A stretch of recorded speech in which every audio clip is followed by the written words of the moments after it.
Baik, Assalamualaikum warahmatullahi wabarakatuh. Selamat siang anak-anakku sekalian. Berjumpa lagi dengan Bapak Renaldo dalam pembelajaran jarak jauh atau pembelajaran online. Pada kesempatan ini Bapak akan memberikan materi lanjutan yaitu di tema 4, subtema kedua di muatan pembelajaran IPA.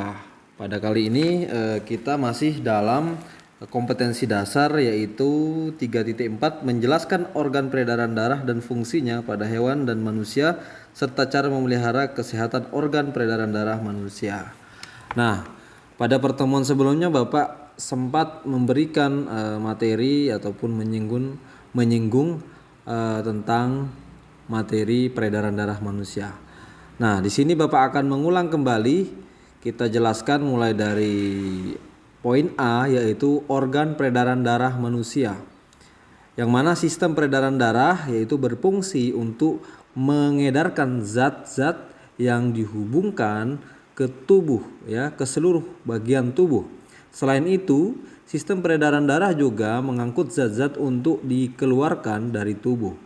Sistem peredaran darah manusia itu tersusun atas jantung, pembuluh darah, dan darah itu sendiri. Ya. Langsung saja coba kita perhatikan animasi aliran darah melalui jantung berikut.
Itu sedikit animasi bagaimana cara kerja jantung dalam memompa darah.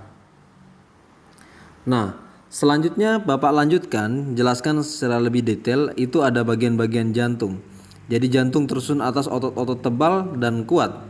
Jantung bekerja tanpa henti memompa darah agar terus mengalir.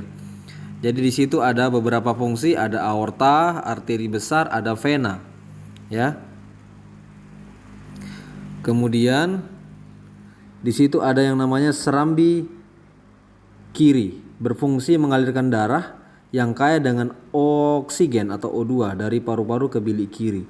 Kemudian ada yang namanya katup, berfungsi menjaga aliran darah agar tetap searah. Kemudian ada bilik kiri juga berfungsi memompa, tadi katup ya. Bilik kiri berfungsi memompa darah yang kaya dengan oksigen ke seluruh tubuh. Kemudian ini namanya arteri. Kemudian ada yang namanya serambi kanan, yaitu berfungsi mengalirkan darah yang kaya dengan karbon dioksida atau CO2. Kemudian di balik ini juga balik kanan itu berfungsi memompa darah yang kaya dengan karbon dioksida ke paru-paru. Nah, bagaimana cara kerja jantung? Ya, cara kerja jantung yaitu jantung bekerja memompa darah dengan cara mengembang atau disebut dengan relaksasi dan menguncup yang disebut dengan kontraksi. Nah, gerakan mengembang dan menguncup ini menghasilkan bunyi yang terdengar sebagai detak jantung. Anak-anakku sekalian bisa praktekkan di rumah masing-masing, coba pegang rongga dada sebelah kiri, kalian rasakan detak jantungnya. Itu artinya terjadi proses yang namanya relaksasi dan kontraksi. Itu yang pertama jantung. Yang kedua, alat persistem peredaran darah yang kedua yaitu pembuluh darah. Nah, ada yang namanya pembuluh darah. Pembuluh darah itu dibagi menjadi beberapa macam, ada arteri ya.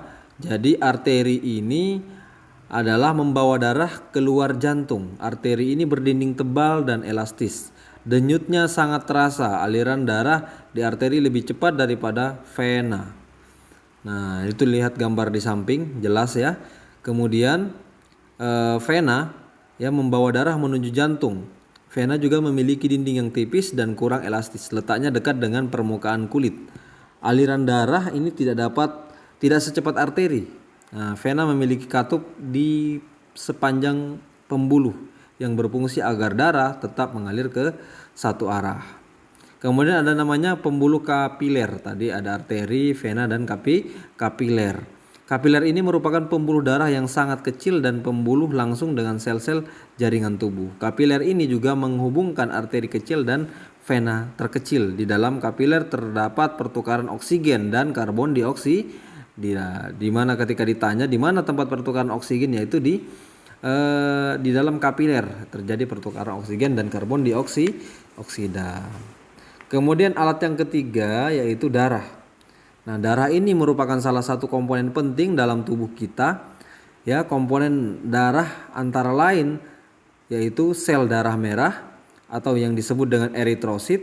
Kemudian ada sel darah putih yaitu leukosit. Kemudian ada keping darah yang disebut dengan trombosit. Ya, lihat di situ ada gambar pembuluh darah. Di dalam pembuluh darah itu ada yang namanya sel-sel darah. Ya, itu ditunjukkan oleh anak panah di situ. Ada sel darah merah, kemudian ada sel darah putih, kemudian ada yang namanya keping darah. Ini keping darah. Kemudian ini zat-zat sari makanan. Ya, kemudian ini ada namanya plasma darah. Itu cairan darah. Plasma itu cairan. Oke. Selanjutnya ini plasma darah.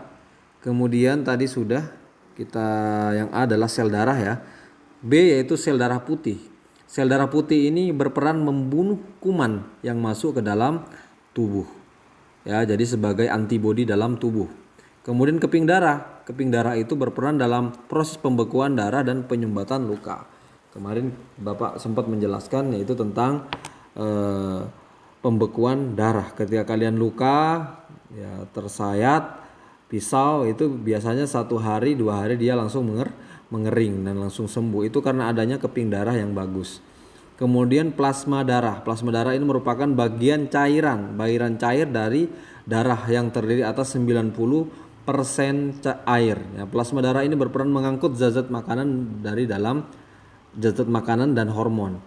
Ternyata ketika kita zoom menggunakan mikroskop, alat yang namanya mikroskop, darah itu tidak cair semua isinya, tetapi di dalam darah yang mengalir yang kita lihat itu ternyata ada yang namanya sel darah. Ada sel darah merah, ada sel darah putih, dan ada plasma darah, dan juga ada keping darah.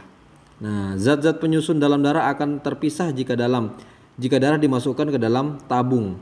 Nah, setelah itu diberi larutan kimia pemecah protein dan dikocok dengan alat tertentu. Itu kalau kita mau memisah. Jadi bisa dipisah sel darah merah, sel darah putih, dan plasma darah, tapi menggunakan bantuan zat kimia atau alat. Nah, ada info sains tuh di bawah itu. Kita dapat menyumbangkan darah kepada orang yang membutuhkan, namun golongan darah yang didonorkan haruslah sesuai. Jadi darah itu mempunyai golongan. Kita pernah mendengar atau pernah mendonorkan darah kita kepada keluarga kita yang membutuhkan darah. Jadi ada orang yang bergolongan darah A hanya dapat menerima dari darah golongan darah A atau O. Kemudian orang yang bergolongan darah B hanya dapat menerima darah dari golongan darah B atau O. Orang yang bergolongan darah AB dapat menerima darah dari golongan A, B, AB, dan O. Orang yang bergolongan darah O hanya dapat menerima darah dari golongan O. Itu uniknya darah ya. Ternyata golongan darah itu bermacam-macam. Baik, mungkin cukup sekian untuk penjelasan materi singkat dari Bapak terkait dengan materi sistem peredaran darah manusia. Kita akan lanjutkan di pertemuan pembahasan berikutnya. Nah, di sini nanti ada kuis soal. Silahkan lengkapi tabel fungsi bagian-bagian jantung berikut. Jadi silahkan kalian kerjakan dengan sendiri-sendiri ya, dengan tentunya memperhatikan materi yang tadi Bapak sampaikan. Ada serambi kanan, serambi kiri, bilik kanan, bilik kiri, kemudian di situ ada ilustrasi gambar, jelaskan bagian-bagian dan fungsinya. Kiranya itu mungkin yang dapat Bapak sampaikan. Selamat belajar. Terima kasih. Assalamualaikum warahmatullahi wabarakatuh.